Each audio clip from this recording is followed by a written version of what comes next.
Hey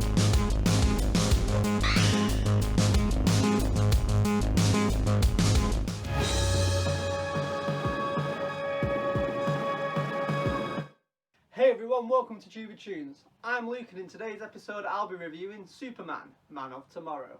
So we're back into the DC animated original movies line. I did previously review the last film, which was Justice League Dark Apocalypse War, and I've also reviewed the Deathstroke Knights and Dragons film.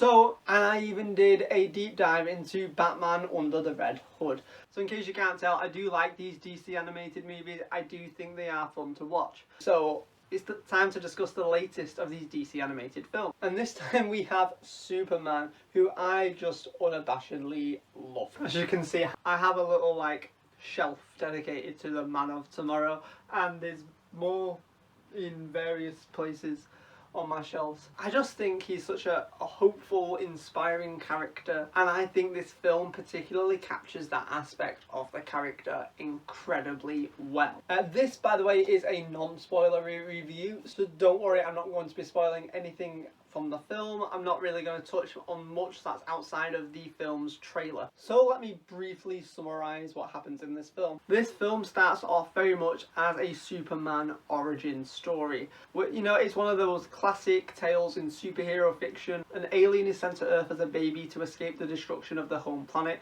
and is raised by two loving parents in Smallville, Kansas. From here, the film takes us into Metropolis and shows Clark's early days as a superhero. You see reports of a flying man flying around Metropolis saving people, but he doesn't quite have the costume yet. Throughout the film, you see him encounter different characters, different aliens. The main conflict of the film is kicked off when Lobo comes to Earth looking for the last Kryptonian, that of course being Clark himself.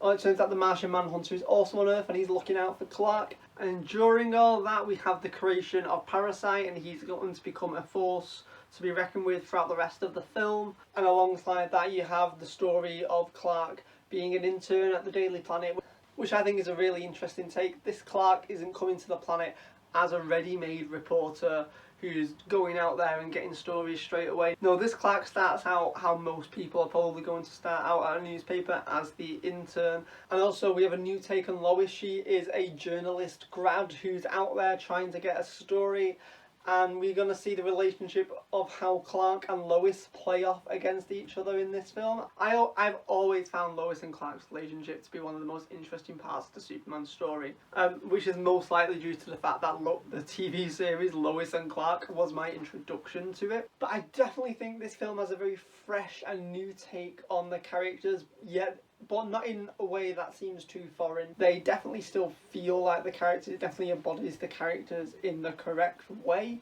but it is definitely a new take, a more young feeling take to them. That, to be honest, is probably slightly truer to how, if they were to start as journalists today, that's probably how they would be starting. So as you can probably tell, my initial thoughts are just that this was a really fun film. I really enjoyed it. I thought it was a fun, exciting new take on the characters, but certainly not in a way that feels unwelcome. The character of Superman is always interesting. He has a lot of adaptations over the years, but recently, since the turn of the millennium, he's not had as much focus placed on him as, say, someone like Batman. So although this is a very well told story, the origin of Superman, I feel like it's something most people are familiar with, particularly on screen in the last 2 decades. There haven't been many direct adaptations of the Superman origin, and so there are lots of versions to pull from before the last 2 decades, or including them but in comic form. It's definitely been a while since we've seen this origin in animation,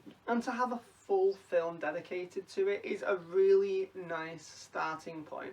I feel like a lot of the films, particularly in these DC animated movie lines, they always seem to take it as a given that you know who Superman is. That you've probably seen Superman the movie from the 70s, which in some ways seems odd because they certainly aren't shy about reminding us how Batman's parents were killed. So this is actually the first time in a DC animated movie where we've got the true origin of Superman.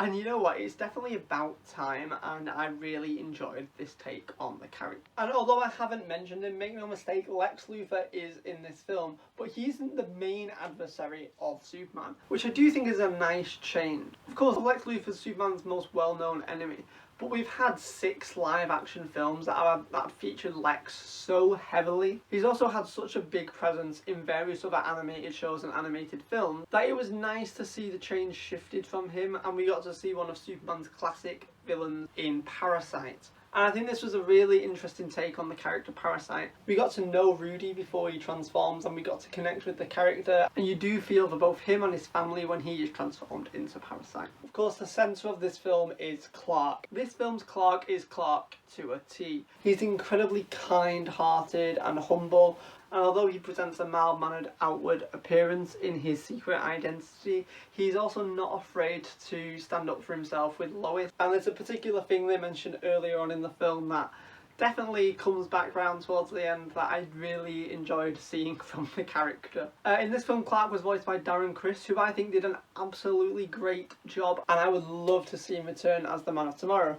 I know Darren Criss is actually a huge superhero fan from like previous things he's been involved in, so to see him get the chance to play the Man of Steel himself, I'm sure he was loving it and I was loving watching it. And hey, it's not a bad thing if a superhero can sing. Who knows, we might get a musical sequel. Another great thing about Clark in this film is his relationship with his mum and dad. It's so wholesome. You can really tell they're looking out for him and they care about him and they want him to make the right decisions, and they're supporting him in everything he's going to make, even if that means exposing himself as a superhero to the world. Lois in this film, I mean, she is pure Lois Lane through and through. I did mention in this film that she is a recent graduate, which I do think is interesting.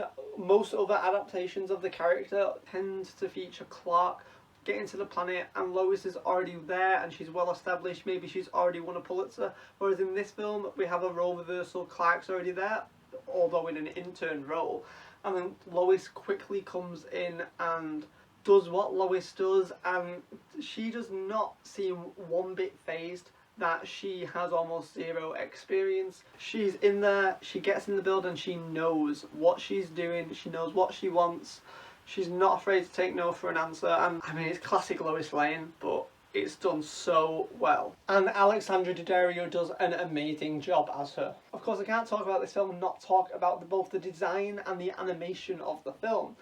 The design is a breath of fresh air into this line of film. I've said it in previous reviews, I do like Phil Barassa's art style and I love his designs, but they've used them in so many films now that they do unfortunately all start to blur into one, and it starts to look like it's a generic style, even though it is his style and it is quite stylistic. Well, here we have a brand new style. The character designer was Dusty Abel and they did an amazing job.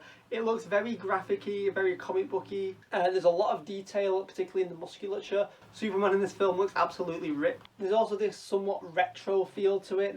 The colours are ever so slightly washed out. I mean, don't worry, the film is still incredibly bright and beautiful, but there is a sort of retro filter to the whole thing, which also comes across in the design as well. I remember actually watching the first look for this film and I was a little apprehensive. Some of it looked very jerky and I was thinking the film was almost going for a sort of motion comic look, and there is a little bit of that in the film, but I think in between now and when the first look was released, the animation has been made a lot smoother. I think the film is predominantly hand-drawn animation, but I think there may be a bit of puppet-rigged stuff in there because certain things do seem slightly stiff, but I don't know whether that was just a budgetary or a time thing. But for the most part, this film moves so well that my fears on the first look were totally in vain, because it's such a gorgeous film to look at. I do think as well there's a lot of dynamic posing in the animation, which I think definitely reminds you of a comic book so much more. When you look at it, it just feels like a comic book comes to life, which is just an amazing aesthetic for a superhero film. The setting of the film as well was a very futuristic looking metropolis. There were a lot of high-rise skyscrapers, but they were incredibly spaced out and they seemed to have a funky design to them. They looked somewhat futuristic, maybe alien somewhat. I really liked the look of the city. I thought it was interesting. I definitely would like to see more from this world. The previous film, Justice League Dark Apocalypse War, ended with the Flash restarting the universe, and because this film is the origin of Superman, who is normally considered to be one of the first superheroes, I do wonder whether this film is going to serve as a jumping off point for a new universe of film. I'm not entirely sure. If that is, I'd be incredibly excited to explore more of this world. But at the same time, if this film is standalone, that is completely fine because the film was amazing how it was.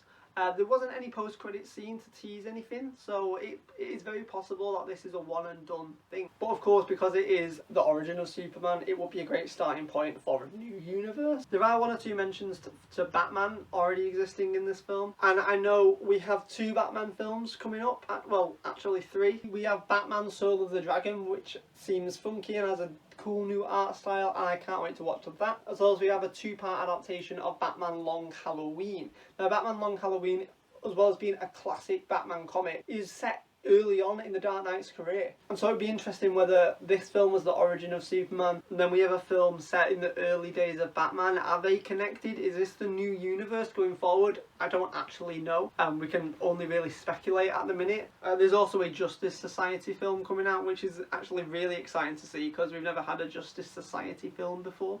So whether this film is the launching point of a brand new universe, or whether we're going to see standalone films going forward, I'm really looking forward to the future of DC animated movies line. I think we were in a rut for a while we were in the New 52 universe of film. Not that those films weren't good, but I think they were starting to feel very formulaic and repetitive. I think this new approach to the films, whatever it is they're going to be doing, is great, and I'm really looking forward to seeing more from them. And that's pretty much everything I've got to say about this review, guys. If anyone else has seen the film, tell me what you think of it. I'd love to talk to someone about it. If you are going to put spoilers in the comments, feel free, but make sure you signal that so other people can know to avoid them. So yeah guys, thanks for watching this video. Hope you enjoyed it. If you did enjoy it, give it a like. If you want to see more videos, hit that subscribe button and ring that notification bell to be notified the next time I've got some reviews. The next film I'm going to be reviewing is Happy Halloween Scooby-Doo, which actually comes out today. And I'll be reviewing that on Wednesday. I'm very excited for that film. You might have seen I've already done a trailer breakdown for it. And coming out next Monday, I have a review for Phineas and Ferb Candace Against the Universe, which came out on Disney Plus a few weeks ago. And sticking back in the DC animated film verse, I have a trailer breakdown video for the upcoming Batman A Death in the Family interactive short, and that should be coming out this Friday, so look out for that. I'm very excited for that film. It's linked to Under the Red Hood, so yeah, keep your eyes peeled. Just hit that notification bell and you will be notified when those videos are coming at you. Alright guys, thanks for watching. Cheers. Thanks for watching Tube of Tunes. If you want more from the channel, hit subscribe. If you want to keep up to date with what's going on, follow us on our socials. Hope you liked it. Cheers.